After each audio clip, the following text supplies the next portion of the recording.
Hello guys, kumusta po kayo guys? Alam niyo ba guys, may napanood ako kanina tungkol sa frozen shoulder guys, yung pananakit ng mga balikat guys. Nang isang tao pala guys, kapag nagkakaedad na 40 plus pataas, dun pala guys, maramdaman mo na kapag ang isang tao pala guys natutulog na matagal, nakatagilid,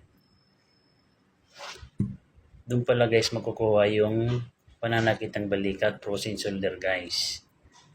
Kasi ako guys, totoo nga guys, kasi naranasan ko guys, yung pananakit ng balikat ko na matagal natutulog na nakatagilid.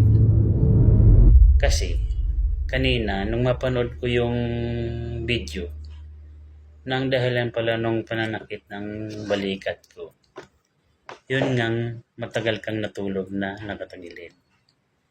Kasi naisip ko guys noon kung saan nanggaling yung pananakit ng balikat ko. Ang naalala ko lang talaga guys, nung natulog ako matagal nakatagilid, doon ko naalala na siguro doon nagsimula yung pananakit ng balikat ko. Akala ko nga guys, rayuma. Hindi ko talaga guys may ganun. Yung baliktad na ganun. Hindi ko talaga kaya guys na igaganon siya guys. Masakit. Masakit talaga guys. Ngayon okay na guys. Oh. Kasi natulog ako guys na hindi na masyadong tagilid. Natagilid ako pero mga ilang minutes lang. Wala nga isang oras. Tutuwid na naman ako. Kasi iniisip ko talaga guys, baka doon nga nagsimula yung aking frozen shoulder. Nung mapanood ko guys yung video kanina, totoo nga guys dahil sa matagal kang tagilid na natutulog.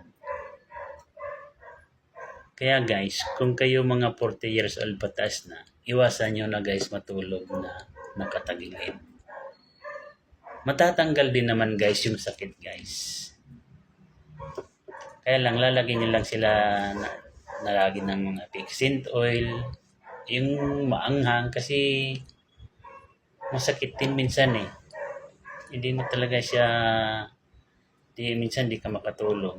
Pero kung mayroon siyang pixint oil o yung mga maanghang, yung salumpas, medyo okay guys. Nawawala yung sakit. Kaya